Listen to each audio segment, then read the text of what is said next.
विद्यार्थियों नमस्कार। जैसा कि आपको बोर्ड पे दिख रहा है 1857 ईस्वी की क्रांति। हम यहाँ पर आज के इस वीडियो में देख रहे हैं 1857 ईस्वी की जो क्रांति हुई थी उसकी जो असफलता के जो कारण थे उसके बारे में पढ़ रहे हैं। तो इसमें से बहुत सारे बच्चों के मन में प्रश्न रहता है कि सर यहाँ से प्रश्न आएगा, तो प्रश्न आएगा और यहाँ से 1857 ईस्वी की क्रांति से 3 बड़े प्रश्न बनते हैं। तो आपको बता दूं कि पहला जो बड़ा प्रश्न बनता है 4 नंबर का, वो 1857 ईस्वी की क्रांति के कारण लिखिए, ऐसे प्रश्न आता है। दूसरा जो प्रश्न आता है 1857 ईस्वी की क्रांति की असफलता के कारण लिखिए। और जो तीसरा प्रश्न आता है बड़ा प्रश्न यहाँ से, तो 1857 ईस्वी की क्रांति के परिणाम बताइए। तो ये 3 बड़े प्रश्न यहाँ से बनते हैं 1857 ईस्वी की क्रांति से। तो प्रश्न को कैसा भी आए, चाहे कारण पूछे, असफलता के कारण पूछे या परिणाम पूछे, तो अपन को टेंशन कुछ किसी बात की लेनी नहीं है, परीक्षा में करके ही आना है। लेकिन फिर भी विद्यार्थियों के मन में एक डर रहता है कि कौन सा प्रश्न आएगा किसे, तो डर को हमेशा के लिए निकाल देना। डर सिर्फ पापा का रहता है। तो उसके लिए 2 लाइनें हैं कि ना तलवार की धार से ना गोलियों की बौछार से, डर लगता है तो रिजल्ट आने के बाद पापा की मार से। तो हम देख रहे हैं यहाँ कारण। अब देखो 1857 ईस्वी की क्रांति जो पहली बार हमने देखा है पूरे भारत में कि अंग्रेजों का विरोध करने के लिए पूरे भारत में एक साथ क्रांति होती है। और सशस्त्र क्रांति इसको कहते हैं क्योंकि सैनिकों ने क्रांति की, सैनिकों का साथ आम लोगों ने दिया। कुछ शासक हुए हैं, कुछ, सभी नहीं, जिन्होंने इस क्रांति में क्रांतिकारियों का साथ दिया है। तो उसके बाद भी क्या हुआ कि इस क्रांति को दबाने में अंग्रेज सफल हो गए, तो ये जो क्रांति थी वो असफल हो गई थी। तो इसकी असफलता के कारण हम यहाँ पर देख रहे हैं। तो असफलता का जो पहला कारण है हमारे, वो है योग्य एवं कुशल नेतृत्व का अभाव। तो हम यहाँ देख रहे हैं कि इस क्रांति को एक कोई भी योग्य एवं कुशल नेता नहीं मिला, कोई नेतृत्व करने वाला ऐसा योग्य व्यक्ति नहीं मिला। हम देखते हैं यहाँ पर कि एक बहादुर शाह जफर, जो अंतिम मुगल बादशाह हुआ करता था, बहादुर शाह द्वितीय, उसने उसको इस क्रांति का नेता बनाया। लेकिन वो क्या था, बूढ़ा हो चुका था। बूढ़ा हो चुका था और वह क्रांति का नेतृत्व नहीं कर सकता था। इसके अलावा हम देखते हैं तो वाजिद अली शाह जैसे अवध के, बेगम हजरत महल है, झांसी की रानी लक्ष्मीबाई, तांतिया टोपे, नाना साहब फडणवीस, तो ये सब जो क्रांति का नेतृत्व कर रहे थे, तो इनमें अपने अपने निजी स्वार्थ छिपे थे। इसलिए हम कह सकते हैं कि एक नेतृत्व का अभाव था, एक राष्ट्रीय स्तर पर नेतृत्व करने वाला कोई नहीं था। अब देखो दूसरा जो कारण है इसका, क्रांति का समय से पूर्व होना। अब देखो इसके लिए एक योजना बनाई थी नाना साहब फडणवीस, बाला साहब उनके भाई, अजीमुल्ला वकील, ये जो कर्णधार थे इस क्रांति की योजना बनाने वाले, तो इन्होंने एक योजना बनाई थी और पूरे भारत में एक साथ में क्रांति करनी थी। वो उसका दिन तय किया गया था जो था 31 मई।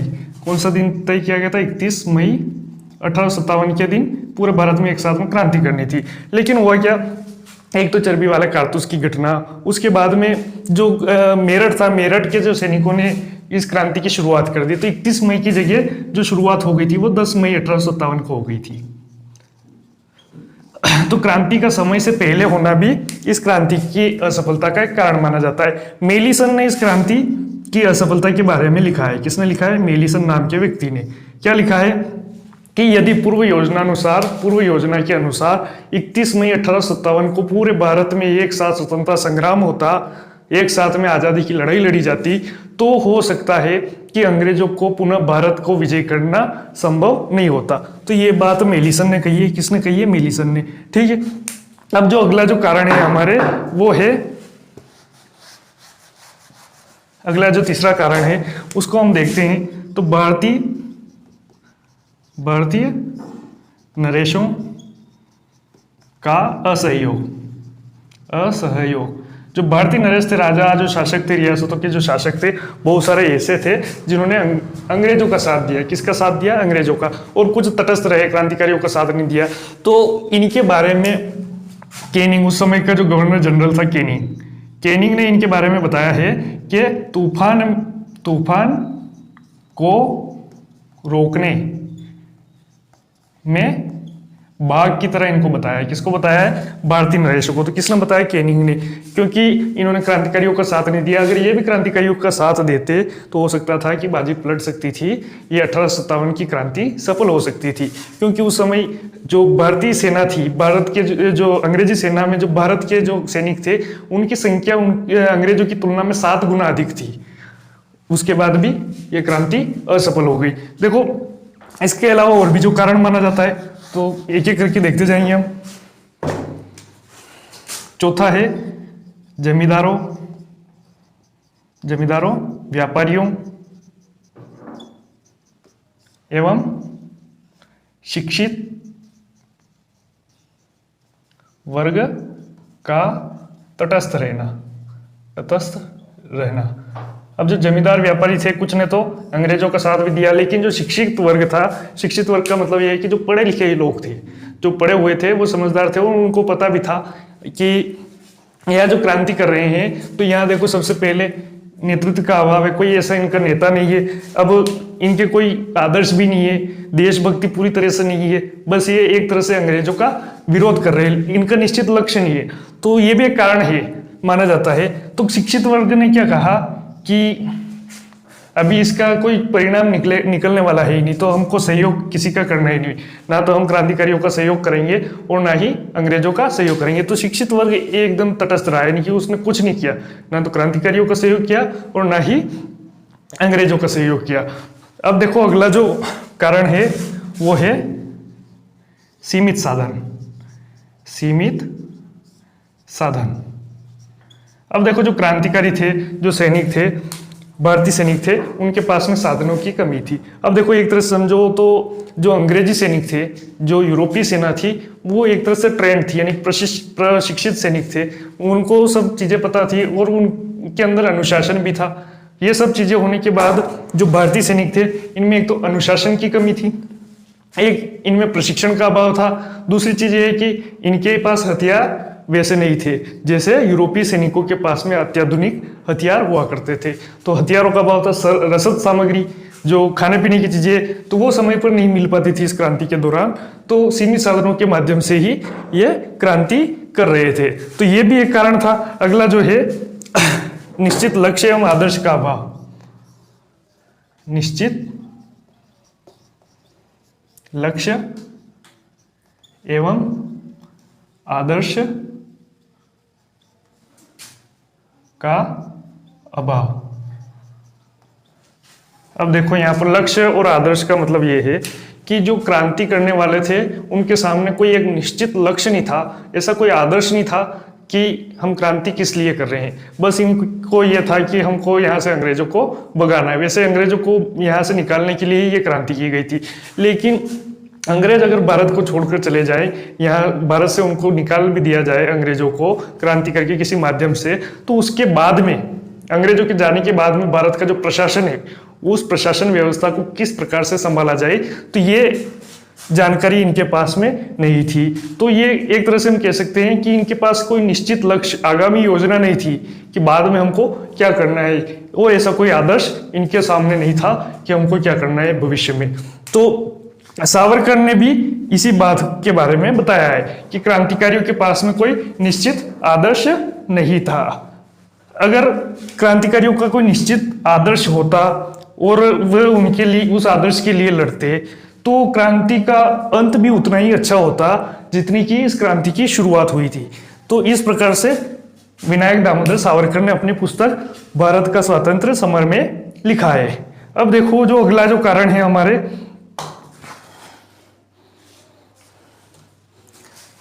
अगला है 7वां,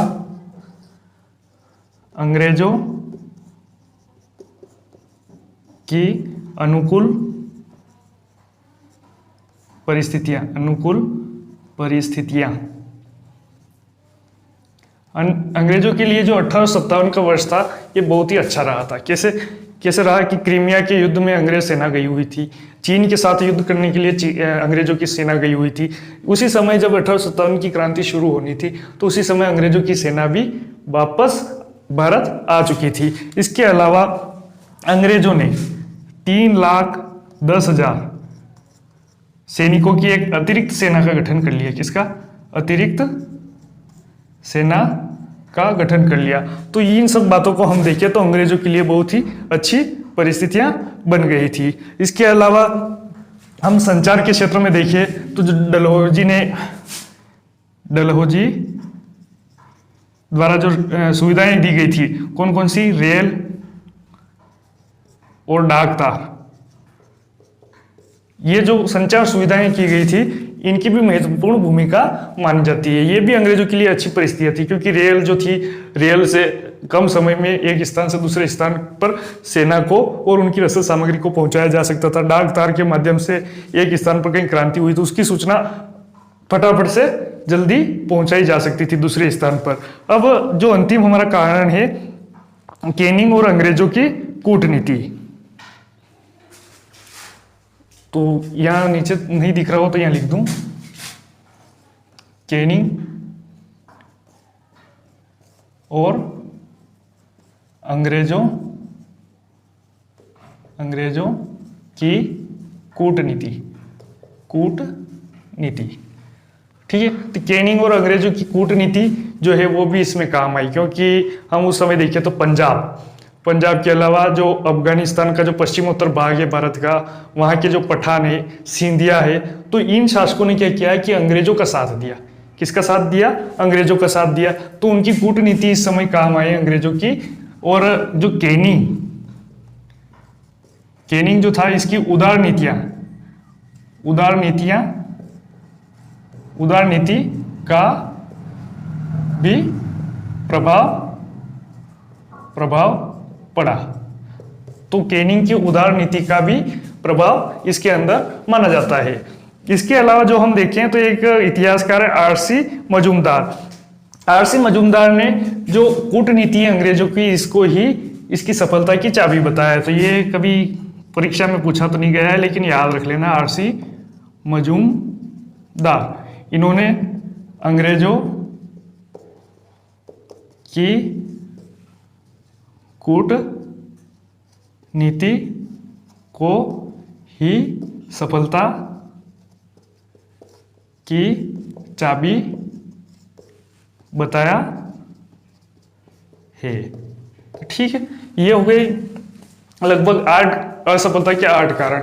अब परीक्षा में अगर आपके 4 नंबर का प्रश्न आता है और उसका डिवाइडेशन 1 into 1 1 into 1 into 1 into 1 into ऐसे करके 4 नंबर है, तो आपको 4 कारण तो लिखने ही पड़ेंगे, कोई सा लिखना पड़ेगा इसमें से। ठीक है, ये तो हो गए क्रांति की असफलता के कारण। ठीक है, तो क्रांति इन सब कारणों के चलते असफल हो गई। वैसे एक पूरे भारत में एक अच्छा प्रयास था। इस क्रांति ने अंग्रेजों को आभास करा दिया था कि हमारा शासन उतना मजबूत भारत में नहीं है, लेकिन फिर भी ये क्रांति असफल हो गई। तो इस बात को लेकर हमको एक ये रहता है, मन में खेद रहती है कि 1857 की क्रांति में किसी योग्य नेतृत्वकर्ता का हमेशा के लिए अभाव रहा है। क्रांति समय से पहले हो गई, कुछ भारतीय नरेशों ने साथ नहीं दिया, तो ये सब कारण थे। और इसके अलावा जो इसके जो परिणाम निकले, तो उन परिणामों के बारे में हम अगले वीडियो में पढ़ेंगे। तब तक के लिए धन्यवाद।